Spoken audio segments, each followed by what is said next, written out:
Rusia está en posición de fuerza en las negociaciones sobre la guerra en Ucrania. Además de ocupar alrededor del 20% del territorio ucraniano, el ejército ruso reivindicó este fin de semana la expulsión de todas las tropas ucranianas de la región rusa de Kursk. Afirmación negada por Kiev, pero que le quitaría a Ucrania la opción de un intercambio de territorios ocupados. Por otra parte, ¿cuál es el impacto que tiene la impaciencia de Donald Trump en concluir un cese el fuego en Ucrania? Pues para profundizar en este tema, conectamos ahora con Alexandra Zitenko. Ella es analista política, especialista en relaciones internacionales, consultora política e investigadora independiente. Trabaja además en cuestiones de paz y seguridad globales y geopolítica de Eurasia. Muchísimas gracias por estar en France 24. Muchas gracias por la invitación. Buenos días. Bueno, Alexandra, ¿por qué se puede considerar que Rusia está en posición de fuerza en las negociaciones lideradas por la administración de Donald Trump? Bueno, primero, como ya se dijo en el informe, porque Rusia se encuentra en una posición de fuerza en el campo de batalla y mantiene esa posición desde que fracasó la contraofensiva ucraniana en el verano 2023.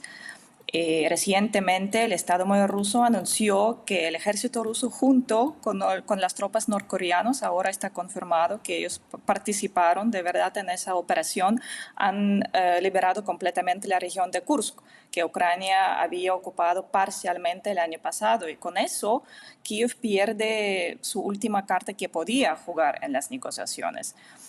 También tanto las autoridades ucranianas como las autoridades, los políticos europeos ya reconocen, tienen que reconocer que Ucrania no tiene ninguna posibilidad en un futuro previsible de reconquistar los territorios actualmente ocupados por Rusia. Pues Trump, como es un pragmático, tampoco puede ignorar esta situación sobre el terreno. Él es un pragmático, él es un negociador, un hombre de negocios con experiencia y entonces la situación no es la que el Occidente quería y esperaba, pero la situación está como está. Y si Trump quiere poner fin a esta guerra lo antes posible, que es su objetivo declarado. Él quiere deshacerse de ese conflicto, que es un legado, desde su punto de vista, un legado fatal de la administración de Joe Biden. Entonces tiene que reconocer esas realidades y eso significa aceptar las principales demandas de Rusia para poner fin a este conflicto. Bien, ¿cuál es entonces la estrategia actual del Kremlin en Ucrania a nivel militar y a nivel diplomático? Porque hemos visto muchos ires y venires en estas conversaciones de Estados Unidos con Rusia, que al parecer este agotamiento de Donald Trump en conversaciones que no tienen fruto lo que ha hecho es, digamos, voltear las cosas y ahora se acerca más a Occidente, se acerca más a Ucrania. ¿Cómo lo ves tú? Bueno, yo creo que Donald Trump inicialmente ha calculado mal ese proceso e incluso ha subestimado el proceso de negociación, lo duro que va a ser. Incluso él mismo hace unos días reconoció que él pensaba que iba a ser más fácil negociar con Ucrania o llevar a Ucrania a la mesa de negociación. Y resulta al revés, resulta que es más fácil hablar con Rusia, con Putin y con el equipo que Putin mandó como para negociar que con Ucrania. Entonces, yo creo que la administración de Trump tampoco entiende mejor las raíces y la esencia de ese conflicto que la administración pasada. Sin embargo, tampoco tiene una estrategia muy clara de cómo llegar a la paz. Además de tener conversaciones con ambas partes, aunque las conversaciones, cabe destacar, es la parte principal, es el primer paso para llegar a un acuerdo.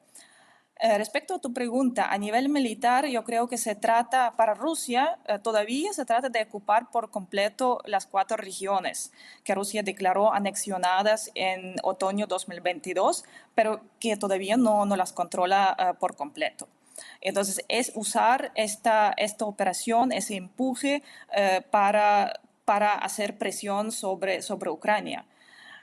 y para convencer también, para hacer que Ucrania primero llegue a la mesa de negociación y segundo acepte las demandas rusas. A nivel diplomático, Rusia, como ya ha reiterado varias veces Vladimir Putin, Sergei Lavrov y otras, y las autoridades rusas, a nivel diplomático se trata de alcanzar un acuerdo que solucione el conflicto político que llevó a este conflicto militar. O sea, hablar de las cuestiones estratégicas, de índole de seguridad y de índole estratégico. Bueno, ¿qué argumento podría finalmente convencer a Vladimir Putin de parar la guerra si es que existe tal, ¿no? Porque tampoco nos da demasiadas pistas el jefe del Kremlin. Bueno, o sea, desde mi punto de vista, desde el punto de vista de mi análisis digamos, de cómo, de lo que provocó o cómo llegamos a ese punto tan grave, cómo llegamos a esa guerra, yo creo que la cuestión de la OTAN y de la neutralidad, o sea, de la no expansión de la OTAN hacia el este y la neutralidad de Ucrania son puntos, o es el punto central para Rusia. Sin encontrar solución para ese punto, para ese problema, para Rusia, no va a haber paz, no va a haber ningún acuerdo. Entonces, sí hay compromisos, si se alcanzan compromisos escritos vinculantes de que no habrá infraestructura militar occidental en el territorio ucraniano, esto es lo más fundamental para Moscú. Además, a esas alturas, supongo o me puedo imaginar que incluso Rusia quiere ir más allá y alcanzar compromisos vinculantes o confirmaciones vinculantes de parte de Estados Unidos de que la OTAN tampoco se va a expandir o va a construir su infraestructura militar en otros países postsoviéticos. Bueno, ahora, el Kremlin habla de una posible tregua de 2 días en esta semana que viene. ¿Qué es lo que puede ofrecer al final Vladimir Putin para convencer a Ucrania y a los europeos en este compromiso de una paz duradera? Pues mira, es difícil porque, como he dicho al principio, Rusia se encuentra en una posición muy fuerte. En realidad es Rusia la que tiene capacidad ahora de definir las líneas principales, de definir los asuntos y los temas sobre qué hablar, o sea, como definir ese proceso de cese el fuego y de paz. Entonces, en realidad Putin no tiene nada que demostrar o no tiene a nadie quien convencer.